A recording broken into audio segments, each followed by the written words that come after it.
Welcome to the Mini Medical School podcast, where we dive into the world of medicine. I'm your host, Kane, a first-year medical student, and my guest today is Dr. Margaret Wheelock, Assistant Professor in the Division of Plastic Surgery at Dalhousie University. She recently presented at the Dalhousie Mini Medical School on the topic of what a plastic surgeon does. Thanks for joining us, Dr. Wheelock. Can you tell our listeners a little bit about yourself and your work as a plastic surgeon? Sure. Thank you. And thanks for having me. So I finished my training 10 years ago, but then did fellowship. So I've been working for 9 years. And I have a relatively unique role within our division. I'm a half-time pediatric surgeon and then half-time women's. So I do a lot of breast reconstruction, microsurgery, both in the women's realm and in pediatrics. And then I do general pediatric plastic surgery and congenital hand. So why do they call the field plastic surgery? That is a great question and probably one of the bigger misconceptions. Plastic surgery comes from the Greek word plastikos, which means to mold. And so it's this idea that we use tissues to mold, to restore form and function as our basic principle and tenet. Okay, so what aspects of plastic surgery are you most passionate about? I feel really lucky to do what I do.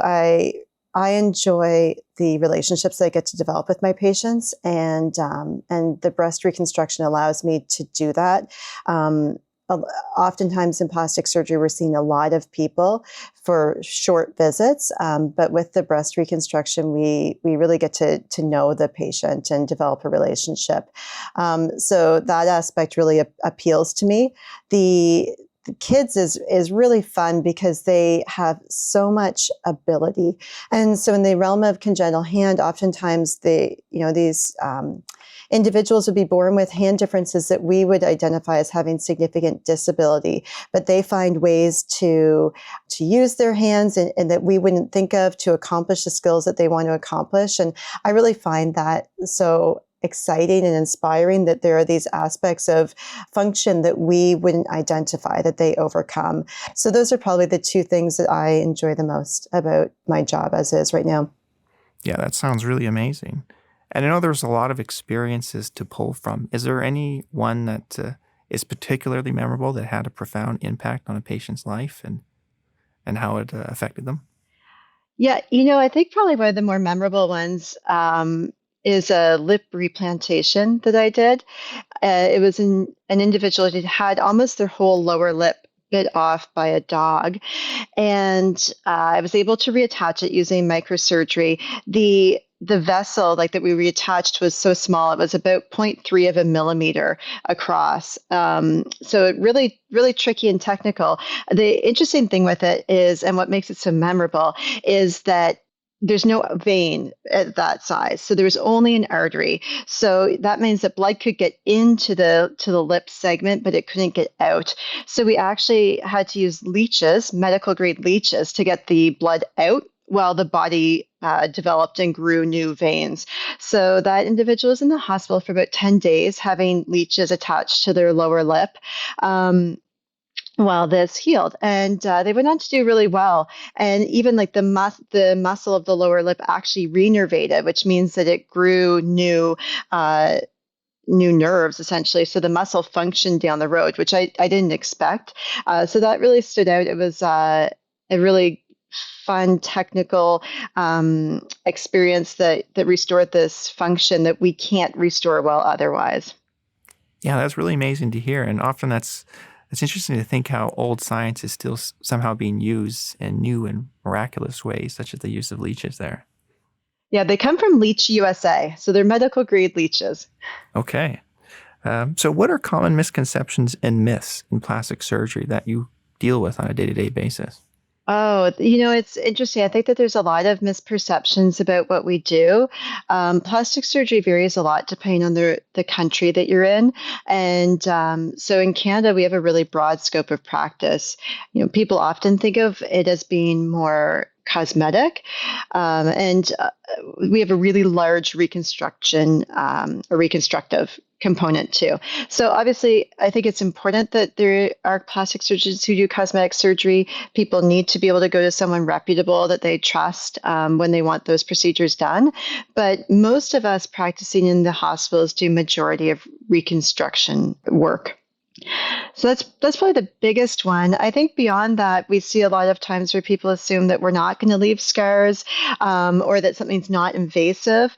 So, anytime you make a cut, there's always a scar. And we do things to try and minimize it and hide it. But it still leaves a scar. And so that's one that we really do a lot of talking about when I see people for procedures, just that they know what they can expect afterwards. So you mentioned cosmetic surgeries, and recent decades there seems to be a surge in using elective surgeries. Is there a particular one that strikes you that has a lot more risks that the public may not appreciate? Yeah, I think just to clarify too, so cosmetic surgery would usually be thought of as something that doesn't have, that's not remunerated by the government or by provincial healthcare plans. There are still elective surgeries that are, and a lot of what we do in plastic surgery is elective, but not cosmetic. So a breast reduction is done for like neck pain or shoulder pain, and that's considered elective, but it's not considered cosmetic. Now, patients often have cosmetic expectations, but it is actually considered just an elective procedure. So that's one thing that I think is an interesting just difference in terminology.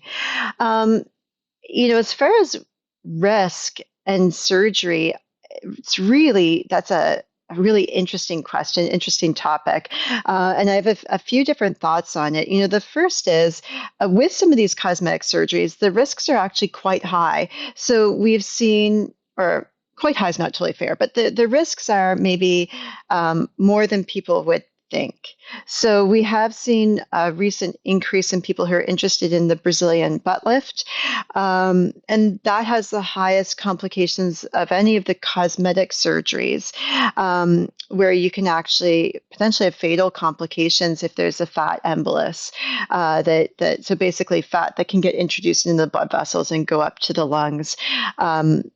So some not common, but potentially serious complications from some of these procedures. I think probably more commonly what I see is trouble identifying invasive procedures, right? So people and risk and how those link together. So, people often think if something's not invasive, then there's no risk. And that's not right, right? So, you think about having fillers injected. So fillers are a relatively common cosmetic procedure that's done, and it doesn't have to be done by a plastic surgeon. But there is risk associated with it, and you can actually go blind from an injection into one of the facial arteries, or you can have necrosis, which is death or loss of some of the skin on the face. And we do sometimes see people who come in with potential loss of skin on their face from having had injectables done by someone else, and then they come to see us for help with that. And I find that somewhat frustrating. I think if you're doing these procedures, you should be able to manage the complications. You should be there to support your patients in that. And so it becomes this like really kind of complex to navigate system, I think, for patients where they're trying to figure out, like, does this person actually have the expertise that I would want them to do this or not? And if you're not thinking of it as being invasive, if you're thinking of it as being low risk because not invasive, then you might not actually think about that as much as you should. So, complex area, right? But I think it's really important to recognize that any of these procedures potentially have complications.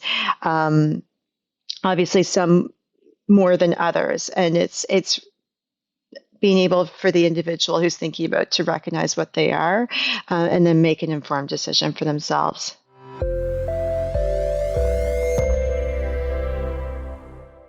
When you think about patients undergoing some of these high-risk procedures, is there anything or any steps do you think that they should take to prepare themselves? Yeah, I mean, I think even, most of what we do, risks are still relatively low. So, if you look at a breast reconstruction, it's pretty common that people have some wound breakdown, and I tell them about that. But as far as major complications like a deep vein thrombosis, which is a blood clot that can go up to the lungs, or the flap or reconstruction not working, they're still relatively low. So I usually quote a 2% chance that the flap doesn't work.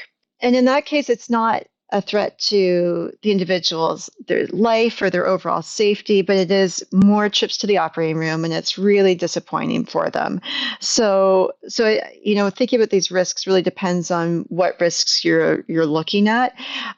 Breast reduction, which is a common surgery that we do in plastic surgery, the risks associated with are fairly high in that it's pretty common to have a little area that takes longer to heal or a stitch that spits and looks like a pimple, but those both heal on their own with Vaseline and a Band-Aid. So helping people navigate and figure out like what are the risks, what does it mean, what are the major risks versus the annoyances that take longer to just kind of get over. I think that that's really important that that's done when you meet with the surgeon. We do know that being active helps, and so walking, having high protein diets, decreasing smoking, and lower BMI are all associated with decreased complications after surgery. So, as much as we can have people being active and at their, best physical fitness level before surgery, the better the outcomes that you can hope for. And so that's one major thing. I think afterwards, getting people moving right away is also really beneficial. Wow, that's a lot of really good points about lifestyle interventions still holds valid when it comes to surgeries. So is there any innovations and techniques that are currently advanced in the field? And is there anything that you look forward to about it? Yeah, I think plastic surgery is always being innovative. It's part of what defines our specialty.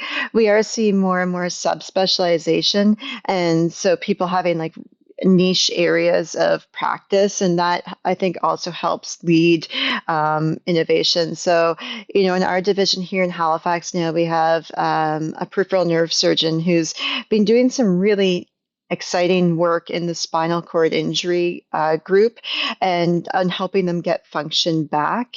And even, last week I was doing a surgery on a child who had a big tumor in their hand. And that surgeon came over and helped me do a nerve transfer so that we could hopefully get better function for what was left of the hand, which I think that's exciting. And, in years gone by, you would just sort of amputate the part of the hand that needed to come off and see what function they got. And instead, we were able to take a portion of a nerve that wasn't going to work anymore because the part of the hand that it went to had been amputated. And we were able to take that nerve and repurpose it to go to one of the muscles in the hand that no longer had function because we'd had to take away the nerve that powered that muscle. And so reconstruct basically the nerve to the nerve to this tiny little muscle so that hopefully this child can have improved pinch. So to me, that's really exciting. And even though I am trained in nerve surgery, that really tiny subspecialized nerve surgery is something only your peripheral nerve expert's going to do. So having those people come in, having that collaboration, I think leads to better outcomes, and it's really exciting to me. So the spinal cord injury is one. We have a new surgeon here who's doing our gender affirming surgery program. And right now in Nova Scotia, that looks like top surgery. So bottom surgery is still going to Montreal, but it is a huge need in Nova Scotia. And these individuals who are waiting for surgery have a lot of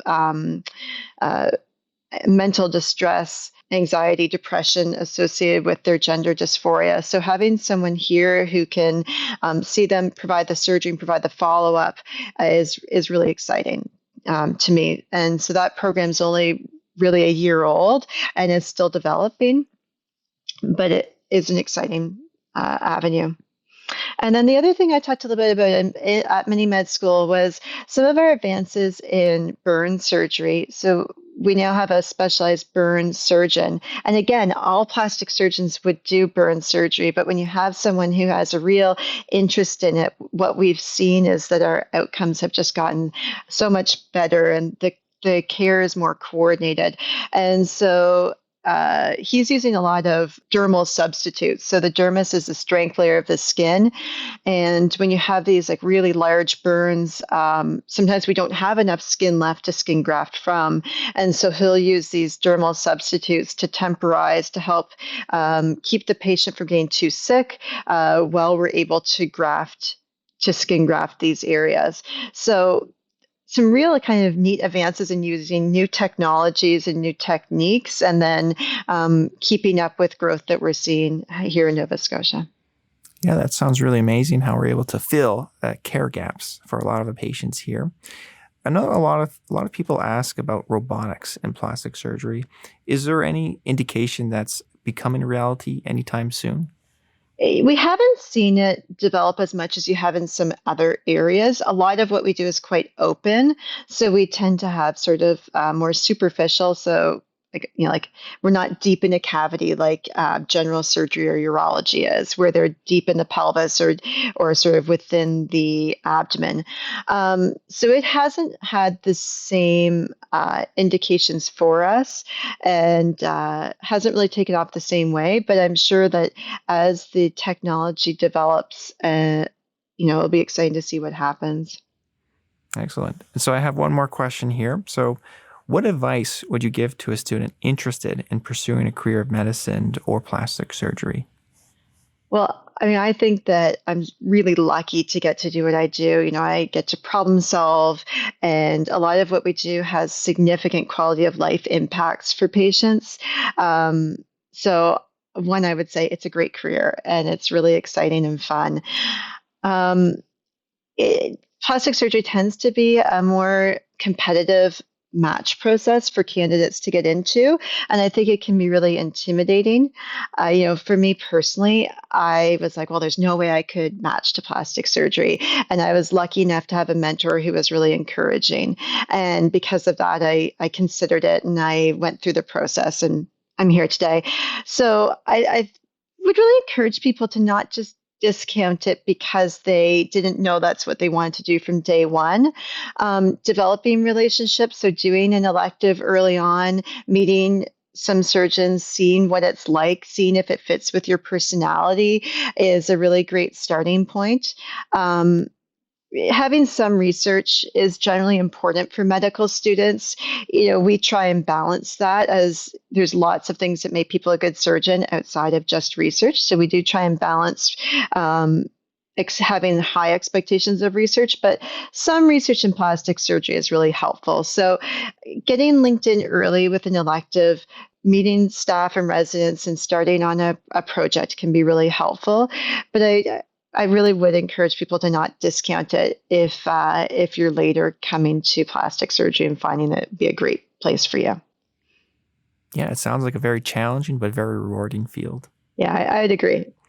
Thank you for your time, Dr. Wheelock, and hopefully we can chat again sometime. Of course, thank you for having me. Thank you for listening to today's podcast, and see you again next time.